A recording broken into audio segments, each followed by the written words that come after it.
Olá, tudo bem? Iniciando mais uma aula de hoje sobre o tema política em filosofia. Se você não é o tipo de pessoa que gosta de falar sobre o assunto, eu te convido a participar da aula de hoje.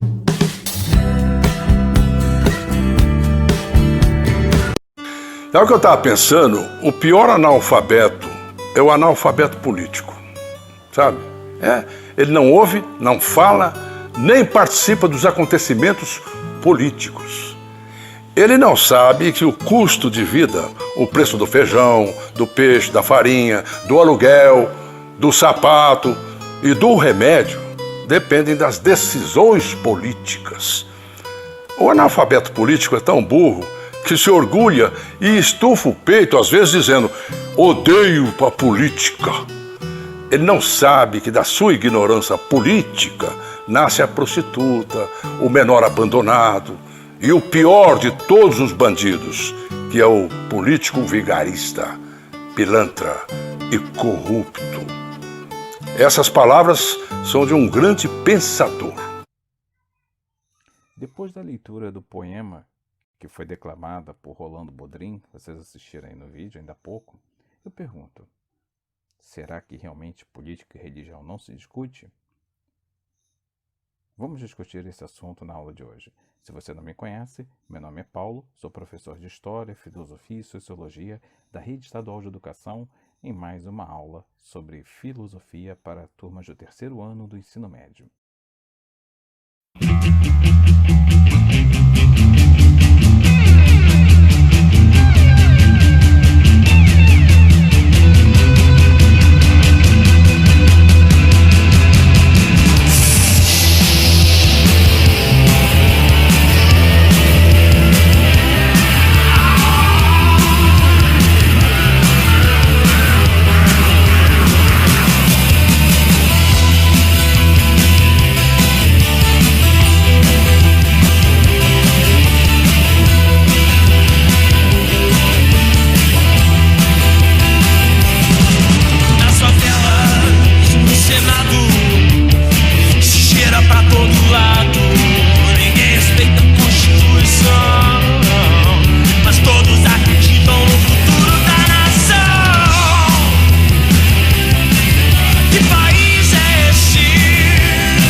Hoje, para quem não sabe, dia 24/8/2020.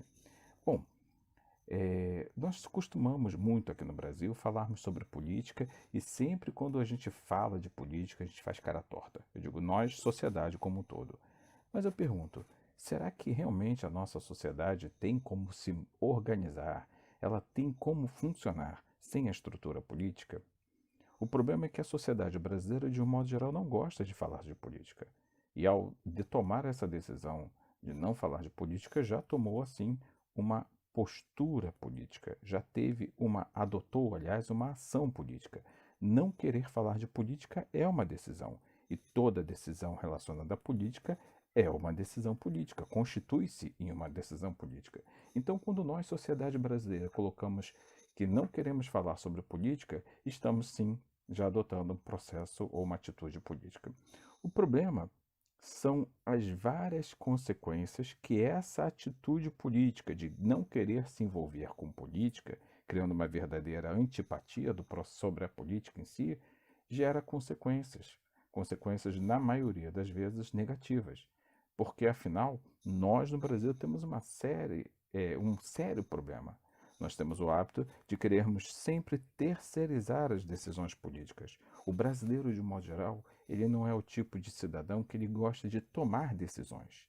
Ele gosta simplesmente de escolher um político, escolher um representante, colocar esse representante à frente e se tirar do processo, se excluir do processo, deixando que aquele que foi escolhido, ou aquelas pessoas que foram escolhidas para as decisões políticas nacionais ou regionais, conduzam todo o processo e não acompanham. E aí depois, consequentemente, se aquele ou aqueles políticos escolhidos não tomar as decisões que aquele cidadão considerava o ideal, aí ele recorre àquele velho jargão. Tá vendo? É tudo político e todo político é safado, é corrupto e assim por diante. Na verdade, nós temos que saber separar política de politicagem. Quando você tem uma atitude, quando você escolhe um político para te governar, se ele toma as decisões corretas, ou pelo menos ele segue um padrão moral minimamente esperado, nós podemos dizer que nós estamos tendo ali a condução do processo por um político que está agindo de forma correta, de forma política. Agora, se de repente nós vemos aí a identificação, muitas vezes pela mídia, de uma pessoa que está ocupando um cargo público, portanto um cargo político, e essa pessoa conduz de forma inadequada, participando de esquemas corruptos e aí causando sérios danos financeiros ao patrimônio público, especificamente aos nossos impostos que são arrecadados, que são desviados por essas pessoas. Quando um político assume tal comportamento que nós consideramos e sabemos que é reprovável até diante da legislação em vigor, nós estamos tendo então uma pessoa que não foi realmente de fato um político, não foi uma pessoa que praticou a política correta, praticou uma politicagem. Por que isso? Porque simplesmente usou a estrutura política, usou do desconhecimento alheio para tirar proveito próprio. Então, a primeira coisa que nós temos que fazer é saber distinguir política de politicagem. Outra coisa que a gente tem que debater aqui na aula de hoje é o quão importante para a sociedade, para a organização das sociedades de modo geral, a política se faz. Não existe país sem política, não existe nação sem política. Outro grande equívoco é que a nossa sociedade, exatamente por não gostar de estudar política, não gostar de estudar de um modo geral, inclusive a própria filosofia, acaba permitindo que erros grotescos e absurdos se façam presentes na nossa sociedade. Quer ver um exemplo? Na maioria dos países do mundo, não existe classe militar governando uma nação. Isso porque, segundo o material, que creio eu que não vai ser nem necessário fazer a leitura, mas que vocês têm aí para fazer estudo, né, a apostila autorreguladas, mas segundo o nosso material até apresenta, a origem da democracia, que está relacionada lá aos antigos gregos, ela já pressupunha que quem fazia parte do processo político, administrativo, era a sociedade, representada por algumas pessoas, uma parcela da sociedade. No nosso caso brasileiro, e na maioria dos países do mundo, o sistema democrático, ou seja, o sistema político democrático, ele traz a nós a possibilidade de escolhermos representantes para estarem governando a nação, um estado ou uma cidade por nós. Portanto, alguns é dado o papel de desempenhar a função de administração pública, administração e condução da sociedade. A outros é dado o papel de conduzir o sistema judiciário, tomando decisões e julgando as atitudes consideradas inadequadas dentro da própria legislação para que não haja abusos. A outros é dado o papel de executar as ações políticas e administrativas. E a alguns, especificamente eu me refiro à classe militar, é dado o papel de servir e proteger a população. Pela legislação das nações democráticas, genuinamente democráticas ou muito próximas da verdadeira democracia, os militares não podem tomar o poder para a administração, porque quem tem a força das armas tem, na verdade, um sistema de pressão poderoso nas mãos. Quem tem o poder das armas, tem a estrutura de força bruta, não pode ocupar cargos políticos, porque afinal, se ele passa a ocupar cargo político, ele passa a ter o poder da caneta, o poder das decisões políticas e burocráticas por escrito. E além de tudo, ele tem o poder da pressão, da força das armas, impondo a toda uma sociedade a obrigatoriedade de respeitar para não sofrer consequências essas que poderiam inclusive chegar ao ponto de levar à morte, tirar a vida da própria pessoa. Então, esse tipo de político, ou seja, o político militar, não poderia fazer parte da administração pública. Infelizmente, no ano de 2020, nós estamos vendo, desde, na verdade, de 2018, passando pelo ano de 2019, e agora, no ano de 2020, nós estamos vendo no Brasil uma classe política que é essencialmente composta por militares, generais, altas patentes do Exército. E isso é um problema, porque, afinal, dentro do verdadeiro modelo democrático, militares que têm o poder das armas não poderiam fazer parte do sistema político. Aliás, nós já vimos várias vezes, dentro das reportagens da mídia brasileira, várias vezes manifestações de militares que hoje ocupam cargos políticos no Brasil, fazendo ameaças quando se sentiam incomodados por determinadas reportagens investigativas que apontavam falhas e abusos, exatamente como eu estou falando aqui, abusos desses políticos militares.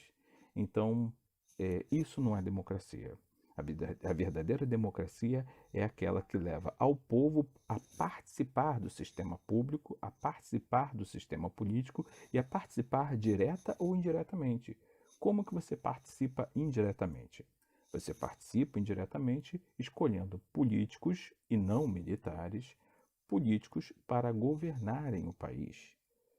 E se você quiser participar diretamente, você vai entrar num sistema partidário, ou seja, num modelo partidário, ou seja, você vai entrar num partido político, vai dentro do partido disputar o direito de participar do processo eleitoral, vai ser candidato por um determinado político vai ser candidato, dentro do partido a uma vaga dentro dos cargos políticos ofertados e, se eleito, se aclamado pelo povo, se for escolhido, você vai ocupar pelo tempo de 4 ou 8 anos, conforme o caso, aquele cargo político e vai governar a sociedade dentro daquilo que você prometeu, que você acordou com a sociedade.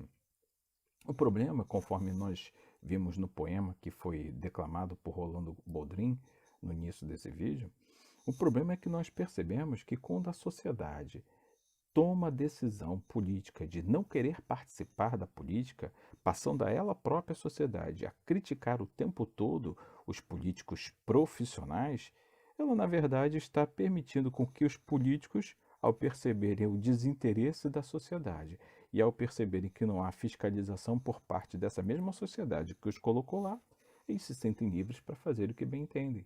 E muitos políticos acabam descambando para o que nós chamamos de politicagem. Deixam de governar para o povo e passam a governar para si próprios. E isso está equivocado do ponto de vista social dentro do modelo verdadeiramente democrático. Outra confusão que a sociedade, então, pratica, que nós temos que deixar muito claro é: política é essencial para a vida das pessoas. A política é essencial para o funcionamento da sociedade. Imagine, por exemplo, você que está me assistindo. Você que é jovem, ou ainda adolescente, e que deseja no futuro profissional se candidatar, fazer concurso, ou fazer provas, enfim, entrar em cursos preparatórios, e você tem a intenção de entrar para a carreira militar. Você que deseja de repente entrar para a Marinha, Exército, Aeronáutica, Polícia Militar, ou ainda deseja entrar para a Polícia Federal, Polícia Civil, eu te pergunto, teria como você fazer processo de concurso para entrar nessas estruturas de força que eu estou citando agora, se não existisse a política? Claro que não. Ou ainda, você que está terminando o ensino médio e tem a vontade de ser professor, ou tem a vontade de ser um engenheiro, ou tem a vontade de ser um advogado, um médico, um psicólogo, enfim, tantas profissões que nós temos. Eu te pergunto, como você poderia se decidir seguir uma dessas carreiras profissionais que eu citei apenas como exemplos, dentre tantas, se não existisse a política? Afinal, qual instituição você iria ingressar para ter habilitação para desenvolver essa categoria profissional? Por exemplo, como você vai se tornar um médico se você não entrar numa faculdade de medicina? E outra coisa, como nós vamos saber, nós, sociedade comum, nós vamos saber que você realmente, ao ingressar numa faculdade de medicina, cursou fez um curso de medicina que realmente foi considerado válido, de boa qualidade? Quem garante que essa faculdade realmente é legalizada? Observe, para tudo isso é necessário a estrutura política. Sem a estrutura política, nada disso funciona. Então, pelo amor de Deus, se você não gosta de política, passe pelo menos a entender que sem a política nada funciona. Não adianta a sociedade brasileira fazer como nós temos visto nos últimos anos, começar a apoiar publicamente ao retorno da ditadura no Brasil. Gente, isso é totalmente descabido. Afinal, se você delega a alguém, a um grupo de pessoas que assumam o poder e conduzam a nação do jeito que eles querem, de forma autoritária e impositiva, tudo isso que eu estou falando aqui já está em risco, já é colocado em risco. Vou dar um exemplo básico. Dentro do governo militar que nós estamos vivendo atualmente, há uma clara defesa de que ninguém tem que fazer faculdade, de que todas as pessoas devem fazer apenas o curso do ensino médio, o curso técnico, porque o próprio presidente se considera uma pessoa que só fez curso médio, ensino médio, técnico profissionalizante, e na concepção dele ninguém tem que fazer faculdade. Então, olha o problema que nós teremos mais para frente, porque eu digo vocês, perdão, porque parte da sociedade entregou o governo do Brasil a uma classe autoritária, nós estamos correndo o sério risco de não termos no futuro engenheiros, médicos, professores, pedagogos, psicólogos e assim por diante. Porque dentro da concepção do autoritário presidente que nós temos, só precisa ter profissionais da área técnica. Imaginem, gente, qual o país que consegue viver sem ter um engenheiro? Se nós não temos engenheiros formados, nós não temos futuro. Se nós não temos médicos, não tem quem cuide da nossa saúde. Se nós não temos professores, não tem quem ensine aos nossos filhos, às futuras gerações, e assim por diante. Então, pare de uma vez por todas de apoiar bobagens como essa. A bobagem social desenvolvida, a crença social desenvolvida de que política não presta para nada. Porque, afinal, sem política, a sociedade não funciona. Sem a política, nós não temos como organizar todo um conjunto de uma nação para que as coisas possam funcionar. Sem política, não tem estudos. Sem política, não tem desenvolvimento. Sem política, não existe economia. Sem política, não existe organização social e humana.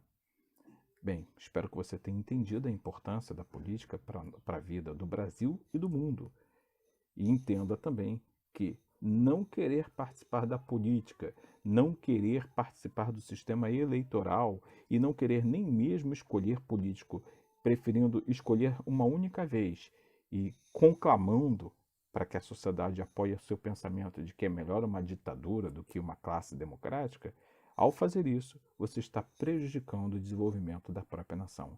A democracia é isso, o direito de falar, de opinar, até de discordar, mas sem prejudicar o desenvolvimento do conjunto do país. Ok?